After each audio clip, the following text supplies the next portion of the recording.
Hi, I'm Larry Puckett, the DCC guy. You know, back in video 184, I showed you how to install sound decoders in LifeLike E units. Specifically, I did the E8, but I showed you also the E6 and the E7s.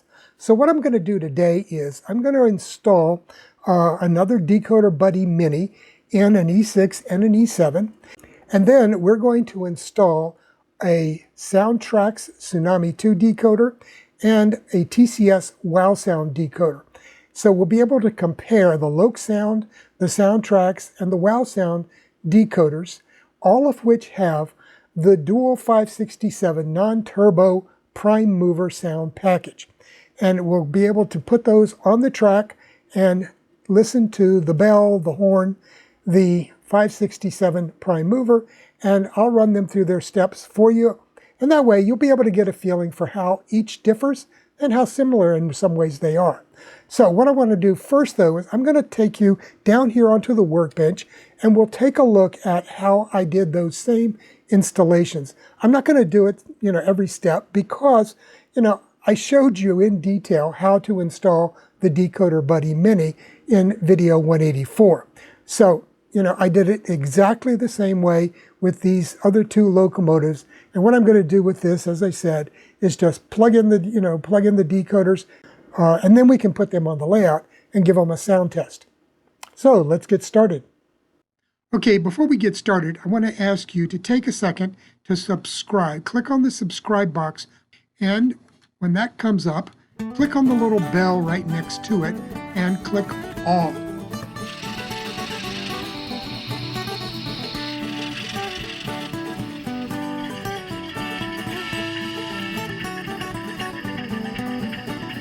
Okay, here's the lineup, all three locomotives. We've got the E6, the E7, and the E8.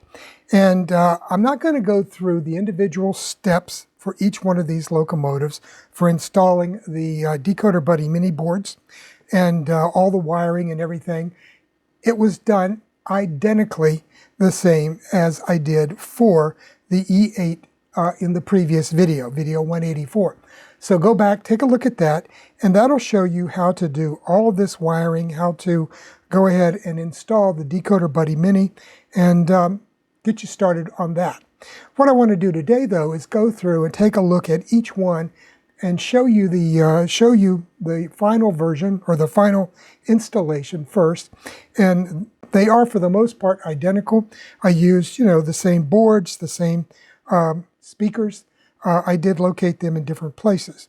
The headlights are identical. I used the same LEDs that I previously have used and plugged them in place using the putty here, the Uhu putty. So, for the most part, everything is the same. The only thing that's really different are the three decoders. So let's go ahead and I'm going to set the other two aside and we'll get started with the E6. So this is the E6 model that was produced by LifeLike, and you can see how similar all of these different mechanisms are. As far as the headlights, as I said, I just simply replaced those with these small LEDs that I've shown you previously. So go ahead and take a look back at the video that I've done on installing LEDs in locomotives, and I'll put a link to that here in the video as well. And as far as the Decoder Buddy Mini, I used the same in all three of these. So there's no difference at all in the wiring that I did, except what's different as far as the different locomotives, because I think they did wire the motor a little bit differently in some of these. But, basically, it's a simple matter to run two wires back and attach them to the Decoder Buddy board, as I showed you in that previous video, 184. Now, in this case, as you can see here on the E6, I have the speaker, the small sugar cube speaker here. I'm going to zoom in a little bit more for you. Now, as you can see, I've already installed the decoder here in place, got it programmed and ready to go. And the great thing about these 21-pin setups is that you can just move a decoder from Locomotive. I could have done this whole video today by simply swapping decoders in the various locomotives. But instead, I went ahead and did 3 separate installations so you could see the E6, E7, and the E8 and ways that they're a little bit different. Now you will note that there's a lot of room back here. I made this platform out of black styrene, so that's a great way to get everything up and above the trucks. I did have to put in a little bit of 3M double-sided foam tape here to get the bottom of this styrene board up above the level of the top of the gear tower, because it was sitting on that. So that was a simple matter to get the distance up. Also, I painted, see if I can show you that, I painted the sides of the foam, which are white. I painted those black because you could see some of it through the side window. So I went ahead and painted those black to get rid of that distraction. And as I said, the decoder pops right in here on top of these 21 pins. So that makes it very easy to do a final installation once you've done all your wiring. This is a standard sugar cube speaker. This one is in a plastic sound enclosure from Tony's Trains, but it's essentially the same speaker used in all of these. It's all the same size speaker. And what I did, I just used some double-sided foam tape here as well to attach that speaker to the top of the styrene platform. So we've got everything back here and your lights up here. Now it's a good idea to use some tape. This is Kapton tape that I use, but any kind of good tape will work. You want to be able to stabilize these wires so that they're not going to get caught in the side of the locomotive shell once you try to reinstall it back on top here. So get those firmly stabilized out of the way so that they won't interfere with your shell. Okay, so that's the E6. Now, let's take a look at the E7 because I made a little change on that one. As you can see here, I went ahead and because there is this large area, open area, behind the cab, I went ahead and put the speaker in this location. And this is a speaker with an enclosure that I got from Streamlined Backshop. And again, it's the same size speaker as the one that I just showed you, except that I just located it up here instead of in the back. Back here, we have the SoundTraxx Tsunami2 decoder. One of the great things about the Tsunami2 decoders is, they're specific to EMD in this particular one. They also have an Alco and Baldwin and GE versions of this decoder.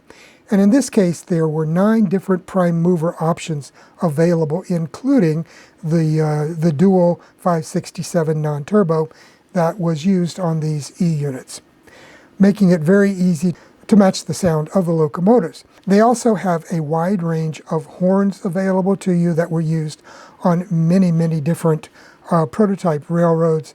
They come with a wide variety of bells as well, and all of those have preset speeds, so you don't have to mess with changing the bell ring rate. It's built into the selection of the individual recordings themselves.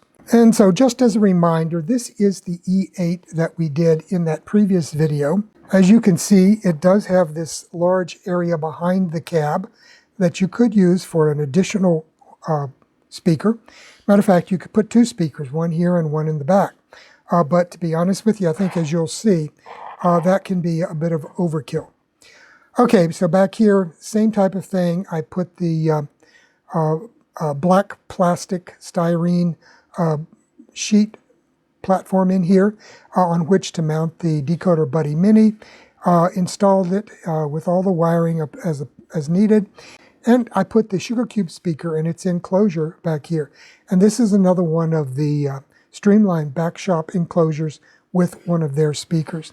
Now the big difference between these 2 speakers and our enclosures is that on the one from Tony's Trains, it has a cast-in recess here and a small shelf built in. And so you just push the speaker down into that, and they say that that is adequate, that you don't need any further sealing. However, being anal about it, I did put some super glue around here as well to get a very super tight seal. So once that sucker went in, it wasn't coming out again. Now the difference is on the Streamlined Backshop speakers, you glue the speaker itself directly to the top of the enclosure. And that's a fairly straightforward procedure. Once you've done one, you know, it's like riding a bicycle. You never forget how to do it again. And I usually just put a little bit of glue around the top of the enclosure and then pop the speaker in place, let that dry, and then I paint super glue around the outside of the junction here. Other than that, everything is the same. You know, take a look at the video on how to do the wiring. Okay, so here's the lineup so that you can get another view of this and see. There's a little bit of difference between each one, but for the most part, they are essentially the same installation. These Decoder Buddy Minis make it so much easier to get everything to fit here in this small space. And again, you know, you can locate the speaker up front, as I've done here in this case. It does get a little bit tight in some cases, so you have to be careful about how tall of an enclosure you choose in order for this particular installation. Mine, it went in fine without any problems at all. And that's the standard Streamlined Backshop speaker. And I will put specific information in the description about these, the size and everything. So I'm going to go ahead and put the shells on these locomotives and then move them over to the layout. And then we'll run through the different sounds in each case, listening to the prime mover, the bell, the horns, and the various other random sounds that occur. And we'll also take a look at the lights, because I've got the Mars light activated in each one of these. I do have to go back and check my resources on the Southern Railway, because I think that I may need to move the Mars light locations, because off the top of my head, I got to thinking about it, and I couldn't remember whether the Mars light was on the top or on the bottom, and on which type of locomotive and which time period. So I think I'm going to have to make some changes. But for point of comparison, we can go ahead and take a look at them now. So let's go ahead and do that. Let's go ahead and get started. I've got all three locomotives here on the main line on the Piedmont Southern, and we'll bring them up in order and listen to each one of them. So the first thing I'm going to do, I'll bring it up and stop it here in front of the camera, and then we will listen to the bell. And I've just selected a generic E&D bell in all cases here. I haven't done any modifications really with the different ring rates. So some of them are going to be ringing fast, some are ringing slower. So we'll just take a listen to that. But it's your basic EMD bell in all cases. Then I'll turn that off and we will switch to the horn. And in all of these, I've selected the Nathan M5, which is what the Southern Railway used on their passenger locomotives, and or on their cab units mainly. And we'll listen to that. They all sound pretty much the same. There are minor differences, and this was to be expected on the prototype as well, because though the diaphragms on these horn chimes tended to need to be retuned periodically, and so you'll hear minor differences on the prototype because of that. So be aware of that. I think I've got them to about the same volume each, but I haven't had a lot of time to play with those yet either. And then finally, I'll turn off the horn and we'll start up each locomotive. And as they go through the startup sequence, you will first hear one of the prime movers kick over, and then there will be a slight delay, and then the second prime mover will start up. And that's the thing we want to listen for in these startup sequences, and also when we run the locomotives forward and reverse. You should be able to distinguish two separate prime movers kicking up in RPM as they start up and as they slow down or change speeds. And this is the main place you see that is when just starting to increase RPM and start running. Okay, after that, so I'll bring them forward and then I'll stop them, reverse them, and bring them back into the position here. Finally, we'll take a look at the headlight and the Mars light, because I did get the Mars light working in all three locomotives now. And we can, I'll try to do a head-on shot so that you can get a good, clear facing look at these. That's going to mean taking the camera off of the tripod and getting down close. And I hope that's going to work. I don't know. Finally, I'll move each locomotive off scene to the left so we can, get a final listen to that departing. And then we'll bring up the next locomotive in sequence. And again, we'll be looking first at the E8a unit, shown here with the LokSound decoder. Then we will listen to the E7a with the SoundTraxx Tsunami2 decoder. And then finally, I'll bring up the E6a with the WOWSound decoder in it. So let's go ahead and get started. I'm kind of excited to see this myself.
Well, that's a wrap for today's video. You know, this has been a pretty interesting exercise for me to be able to listen to the different versions of these dual 567 non-turbo prime mover locomotives and the sound packages that are produced by these three different manufacturers.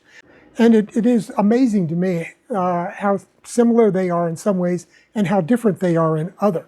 So at this point, you know, I've got to make a decision because I've got probably a half a dozen or more of these E-units to be converted to DCC. So I've got to finally go ahead and fish or cut bait, as they say, and decide which brand I'm going to use, because I really do like to keep decoders from the same brand in locomotives that are going to be run together in consist. It just makes it a lot easier in order to be able to match functions on them. So that's it for today. Have a great weekend, and we'll see you here on Monday with another video. And the video on Monday is going to be a special video. It'll be a look at a brand new decoder that SoundTraxx has just released word about. And I've been sitting on one for 6 months now, waiting for them to tell me I could go ahead and put the video out and let people know that these are going to be available. So come on back Monday. That's all I can tell you right now. But come on back Monday and watch that video. In the meantime, have a great weekend. Be safe. And we'll see you then. Bye now.